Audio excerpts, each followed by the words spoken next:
Hi, my name is John Bergman. I'm one of the pioneers of the flipped classroom movement. There's a lot of misunderstanding about the flipped classroom. A lot of people, when they hear about the flipped classroom, they say, oh, that's just homework on videos and then worksheets in class. And though that could be it, the reality is it's about the best use of your face-to-face class time. Let me tell you a story.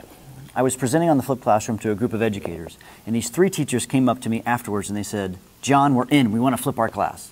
And I said, cool, so tell me, what do you guys do? And they said, we're the PE department. I looked at them and I said, what? The PE department? And they told me this story. They said, when you ask that question, what's the best use of your face-to-face class time? They told me, we want our students to move their bodies. And then they said this, we spend far too much time telling our students how to move their bodies. So they make these short videos so that they can maximize class time. You see, the key to the flipped classroom is maximizing the face-to-face class time. For 24 years, I was a high school science teacher. And in my science class, I was frustrated with not having enough time for my kids to do hands-on activities and also for them to get help on, I'll call it the hard stuff. You see, because what I was doing is I would send them home to do homework and they'd get stuck and they wouldn't have any help because their parents couldn't help, say, on high school chemistry. And so when they went home, they couldn't do it. So of course, when we flipped the class, there was a lot more time for me, the expert, to help the student with their class. So for me, the way I answered that question as a high school chemistry teacher was I wanted my students to do more experiments and also to get help on the more difficult concepts.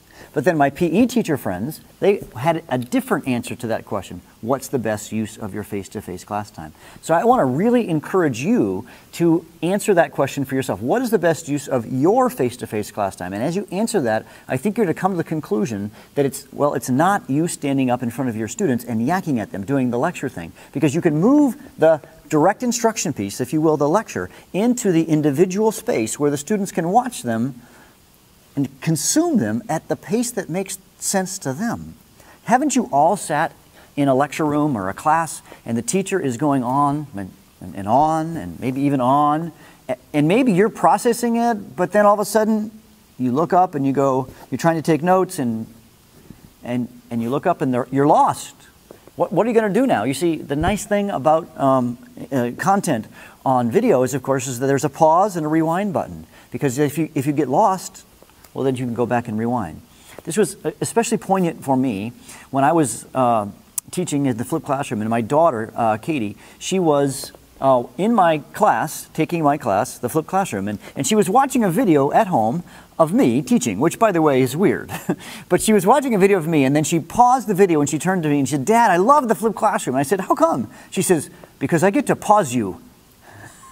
Which was kind of, it's like, wait, no, actually it was good, and she was saying it nicely, but I think it was funny that she gets to pause her dad. She wanted to pause and rewind her dad because she needed help. Now, I would give you a couple pieces of advice too, to those of you who are considering flipping your class. It's very important, maybe the biggest mistake, let me pause. Maybe the biggest mistake I see teachers make is they don't teach their students how to watch the videos. They just say, well, I'm going to say, hey, watch this video and then come to class. No, you must teach them how to watch the video. What do I mean by that? Well, students know how to watch Spider-Man. That doesn't mean they know how to watch an instructional video on, say, math or PE or whatever it might be. Take some time to teach them how to interact with the video. So for me as a high school teacher, I spent a week teaching my students how to watch the videos. The first day we watched it on the big screen, the next day on devices. I essentially was teaching them how to take notes. I was in a 6th grade class recently in Fort Worth, Texas area, and I had a chance to talk with this teacher. And as we were talking about how he set his students up to prepare, he spent 3 weeks teaching his kids how to watch videos. I had little guys, I had bigger guys. I think it makes sense. So make sure that you take time to teach your students how to watch instructional video content. Otherwise, they're going to go home and they may watch it, but that doesn't mean they're going to actually get things out of it. And the second thing I would say about the video content, make sure that you build in some interactivity. Pause, write questions, take notes. There's lots of ways to build in interactivity, but if you don't build in the interactivity, then it won't work. I want to also tell you about a couple of resources for you. Aaron Sams and I have co-written 2 books. The first one, Flip Your Classroom, where it introduces the idea of the flipped classroom and also the flipped mastery model, where students work asynchronously through content. And I really believe the Flip Mastery Classroom is very, very powerful. And then just this week, we've released a second book called Flipped Learning, Gateway to Student Engagement. This book tells the stories of teachers who've moved really beyond the flipped classroom. They started with the flipped classroom, and they've moved beyond to a second version, or a second iteration, if you will, that we like to call flipped learning. Flipped learning is the advanced version of the flipped class, if you will. And this book takes you through those teachers and their stories as we learn from them about how they have really transformed their class from a more, teacher-centric classroom into a learner-centered classroom of the future.